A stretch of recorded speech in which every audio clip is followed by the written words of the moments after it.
Hello, welcome back. പിന്നെ നല്ലൊരു അടിപൊളി ചിക്കൻ ഹനീത്തിൻ്റെ റെസിപ്പി ആയിട്ടാണ് കേട്ടോ വന്നിട്ടുള്ളത്. ബിരിയാണിനേക്കാളും അതിനേക്കാളും എളുപ്പത്തിൽ ഉണ്ടാക്കാനും പറ്റും. നല്ല ടേസ്റ്റ് വന്നിട്ട് കഴിക്കാൻ. അപ്പം ഒരു മസ്റ്റ് ട്രൈ ആയിട്ടാണ് കേട്ടോ. മന്തിയിൽ ഇഷ്ടപ്പെടുന്നവർക്ക് എന്തായാലും ഈ റൈസ് ഇഷ്ടമാവും. അതിനേക്കാളും കുറച്ചുകൂടി ഫ്ലേവർ കൂടുതലാണ് കേട്ടോ ഈ റൈസിന്. അപ്പോൾ ഇനി ഇതിലേക്ക് ഒരു സ്പൈസ് മിക്സ് റെഡിയാക്കി എടുക്കാൻ കേട്ടോ. ഈ ഒരു മസാല മാത്രമാണ് കേട്ടോ ഇതിൽ ഉപയോഗിക്കുന്നുള്ളൂ. അപ്പോൾ അതിന് വേണ്ടിയിട്ട് 1 ടേബിൾ സ്പൂൺ കുരുമുളക്, 1 ടേബിൾ സ്പൂൺ മല്ലി, 1 ടീസ്പൂൺ ചെറിയ ജീരകം, 1 ടീസ്പൂൺ ഗ്രാമ്പൂ, 1 ടീസ്പൂൺ ഏലക്ക എന്നിവയാണ് കേട്ടോ എടുത്തിട്ടുള്ളത്. അപ്പം മുഴുവൻ മല്ലിക്ക് പകരം വേണമെങ്കിൽ മല്ലിപ്പൊടിയും ചേർത്ത് കൊടുക്കുക കേട്ടോ. അപ്പോൾ അത് ലാസ്റ്റ് ടൈമിലാണ് കേട്ടോ ചേർത്ത് കൊടുക്കേണ്ട. ഇനി ഒരു പാൻ വെച്ചിട്ട് ഈ സ്പൈസസ് എല്ലാം ഒന്ന് വറുത്തെടുക്കണം കേട്ടോ. എല്ലാം കൂടി ഒരുമിച്ചിട്ടിട്ട് തന്നെ വറുത്തെടുക്കുക. അപ്പോൾ ലോ ടു മീഡിയം ഫ്ലെയിമിലിട്ടിട്ട് വേണം കേട്ടോ ചെയ്തെടുക്കാൻ. ഒരുപാട് സമയം തൊട്ട് വറുക്കേണ്ട ആവശ്യമില്ല. ജസ്റ്റ് ഒന്ന് ചൂടായി കഴിഞ്ഞ് കഴിഞ്ഞാൽ ഇനി ഇതിലേക്ക് 1/2 ടീസ്പൂണ് മഞ്ഞൾപ്പൊടി ചേർത്ത് കൊടുക്കുക. മഞ്ഞൾപ്പൊടി ചേർത്തിട്ട് ഒരുപാട് സമയം വെക്കണ്ട കേട്ടോ, പെട്ടെന്ന് തന്നെ ഫ്ലെയിം ഓഫാക്കുക. അപ്പോൾ നിങ്ങൾ മല്ലിപ്പൊടി യൂസ് ചെയ്യുന്നതാണെങ്കിൽ ഈ ഒരു ടൈമിൽ ചേർത്ത് കൊടുത്താൽ മതി കേട്ടോ. ഇനി ഇതെല്ലാം കൂടി ഒരു മിക്സിയിട്ട് ജാറിലിട്ടിട്ട് നന്നായിട്ടൊന്ന് പൊടിച്ചെടുക്കുക. നല്ല ഫൈനായിട്ട് പൊടിച്ചെടുക്കണം കേട്ടോ.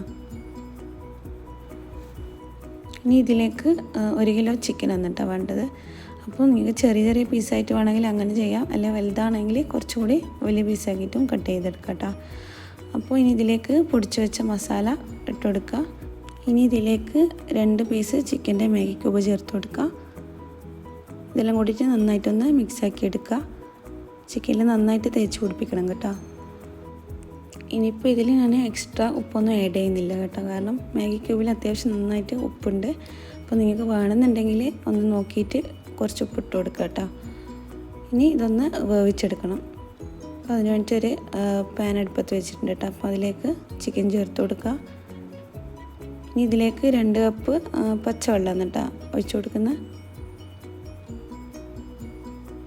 ഇനി ഇത് നന്നായിട്ടൊന്ന് മിക്സ് ചെയ്തിട്ട് ഒരു ലോ ടു മീഡിയം ഫ്ലെയിമിലിട്ടിട്ട് ഒന്ന് കുക്ക് ചെയ്തെടുക്കുക. അടച്ചു വെച്ചിട്ട് വേണം കേട്ടോ കുക്ക് ചെയ്തെടുക്കാൻ. ഇനി ഈ സമയം കൊണ്ട് അരി ഒന്ന് കഴുകിയിട്ട് സോക്ക് ചെയ്ത് വെക്കുക. അപ്പം 4 കപ്പ് ബസ്മതി റൈസാണ് കേട്ടോ എടുത്തിട്ടുള്ളത്. സെല്ല റൈസ് വേണമെന്നൊന്നുമില്ല, സാധാ ബസ്മതി റൈസാണ് കേട്ടോ ഇതിന് വേണ്ടത്. ഇനി ഇത് നന്നായിട്ട് കഴുകിയിട്ട് ഒരു 15 മിനിറ്റ് സോക്ക് ചെയ്ത് വെക്കുക. ചിക്കന് ഇടയ്ക്കൊന്ന് തുറന്നിട്ട് തിരിച്ചിട്ട് കൊടുക്കുക കേട്ടോ.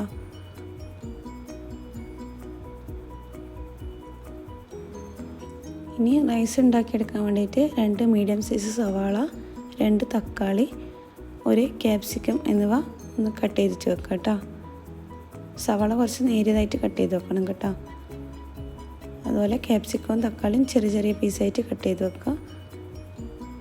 ചിക്കൻ ഇടയ്ക്കൊന്ന് തുറന്നിട്ട് തിരിച്ചിട്ട് കൊടുക്കുക കേട്ടോ. ചിക്കൻ്റെ ആ വെള്ളം വറ്റിപ്പോകാണ്ട് ശ്രദ്ധിക്കണം കേട്ടോ, അതുകൊണ്ടാണ് അടച്ചു വെച്ചിട്ട് വേവിക്കണം എന്ന് പറയുന്നത്.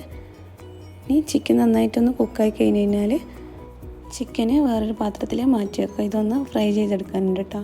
അപ്പം അതിൻ്റെ സ്റ്റോക്കും ഇതുപോലെ തന്നെ മാറ്റി വെക്കുക.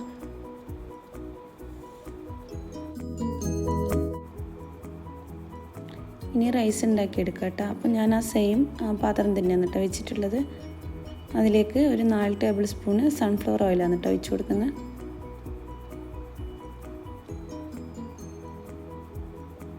ഇനി ഇതിലേക്ക് 3 ഗ്രാമ്പൂ, 2 ഏലക്ക, 1 കഷ്ണം പട്ട എന്നിവ ചേർത്ത് കൊടുക്കുക.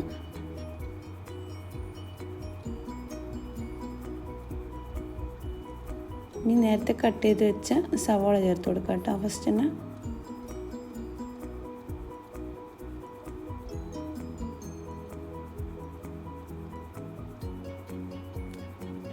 സവാള ചേർത്തിട്ട് നന്നായിട്ടൊന്ന് മിക്സ് ചെയ്തിട്ട് കുറച്ചൊന്ന് അടച്ചു വെച്ചിട്ട് ഒന്ന് സോഫ്റ്റായി വരണം കേട്ടോ.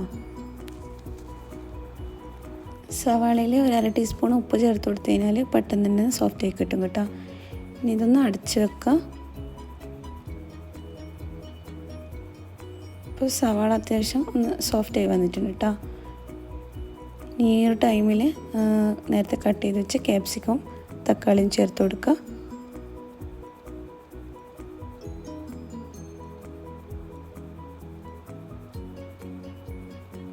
നന്നായി നന്നായിട്ടൊന്ന് മിക്സ് ചെയ്തിട്ട് വീണ്ടും അടച്ച് വെച്ചിട്ട് വേണം കേട്ടോ വേവിച്ചെടുക്കാൻ. ഇനി ഈ വെജീസെല്ലാം ഒന്ന് കുക്കാവുന്ന ടൈമിൽ ചിക്കനൊന്ന് ഫ്രൈ ചെയ്തെടുക്കാം. അപ്പോൾ അതിന് വേണ്ടിയിട്ട് ഒരു പാൻ അടുപ്പത്ത് വെച്ചിട്ടുണ്ട്. ഇതിലേക്ക് ഒരു 2-3 ടേബിൾ സ്പൂണ് സൺഫ്ലവർ ഓയിൽ വെച്ച് കൊടുക്കുക. ഇനി ഓയിൽ നന്നായിട്ട് ചൂടായി കഴിഞ്ഞാൽ ചിക്കൻ ചേർത്ത് കൊടുക്കുക. ചിക്കൻ അത്യാവശ്യം നന്നായിട്ട് കുക്കായതാണ്. അപ്പോൾ ജസ്റ്റ് ഒന്ന് ഫ്രൈ ചെയ്തെടുക്കുന്നേ ഉള്ളൂ കേട്ടോ. ഫ്ലെയിം ഒരു മീഡിയം ഫ്ലെയിമിൽ വെച്ചാൽ മതി കേട്ടോ. ഇനി ഒന്ന് ജസ്റ്റ് തിരിച്ചിട്ട് കൊടുക്കുക. ഇനി വെജീസെല്ലാം നന്നായിട്ടൊന്ന് സോഫ്റ്റ് ആയി കഴിഞ്ഞാൽ നേരത്തെ മാറ്റി വെച്ച ചിക്കൻ്റെ സ്റ്റോക്ക് ചേർത്ത് കൊടുക്കുക. അപ്പം അത് അളന്നിട്ട് വേണം കേട്ടോ ഒഴിച്ച് കൊടുക്കാൻ. അപ്പോൾ 1.5 കപ്പ് ചിക്കൻ്റെ സ്റ്റോക്കാണ് കേട്ടോ കിട്ടിയിട്ടുള്ളത്. 4 കപ്പ് അരിക്ക് 6 കപ്പ് വെള്ളമാണ് കേട്ടോ എടുക്കുന്നത്. 1 കപ്പ് അരിക്ക് 1.5 കപ്പ് വെള്ളം എന്നുള്ള രീതിയിലാണ് കേട്ടോ. ഇനി നന്നായിട്ടൊന്ന് മിക്സ് ചെയ്തിട്ട് ആവശ്യത്തിനുള്ള ഉപ്പ് ഇട്ട് കൊടുക്കുക. ഉപ്പ് കുറച്ച് മുന്നിട്ട് നിൽക്കണം കേട്ടോ.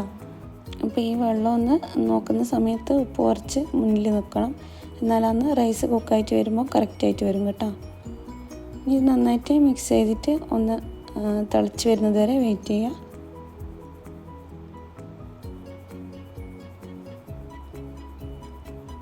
ഇപ്പോൾ നന്നായിട്ട് തിളച്ച് വന്നിട്ടുണ്ട് കേട്ടോ. ഇനി അരി ഒന്ന് ഡ്രെയിൻ ചെയ്തിട്ട് ഇതിലേക്ക് ഇട്ട് കൊടുക്കുക.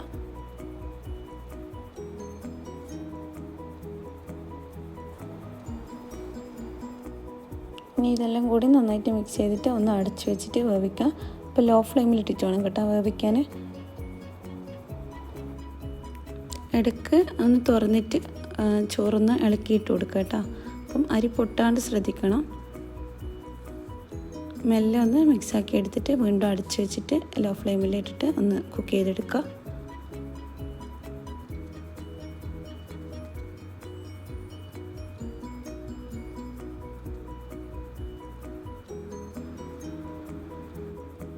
ചോറൊന്ന് ഇളക്കിയിട്ടിട്ട് ഒരു 15 മിനിറ്റ് ലോ ഫ്ലെയിമിൽ വെച്ച് കഴിഞ്ഞാൽ നന്നായിട്ട് കുക്കായിട്ട് വരും കേട്ടോ ചോറ്. അപ്പോൾ അഥവാ കുക്കായിട്ട് വന്നിട്ടില്ല എന്നുണ്ടെങ്കിൽ വീണ്ടും ഒരു 5 മിനിറ്റ് ലോ ഫ്ലെയിമിൽ തന്നെ ഇട്ടിട്ടൊന്ന് വെച്ചാൽ മതി കേട്ടോ, അടച്ച് വെച്ചാൽ മതി കേട്ടോ.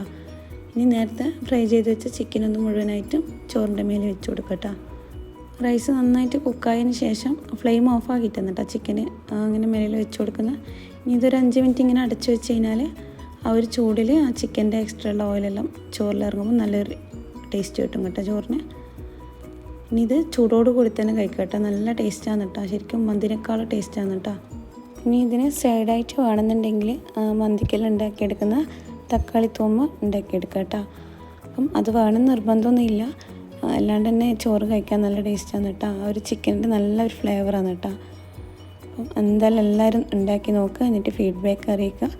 ചാനൽ ഇഷ്ടമായിട്ടുണ്ടെങ്കിൽ പ്ലീസ് ഒന്ന് സബ്സ്ക്രൈബ് ചെയ്യുക. നിങ്ങളുടെ ഫ്രണ്ട്സിനും ഫാമിലിക്കെല്ലാം വീഡിയോ ഷെയർ ചെയ്യുക. Thank you for watching.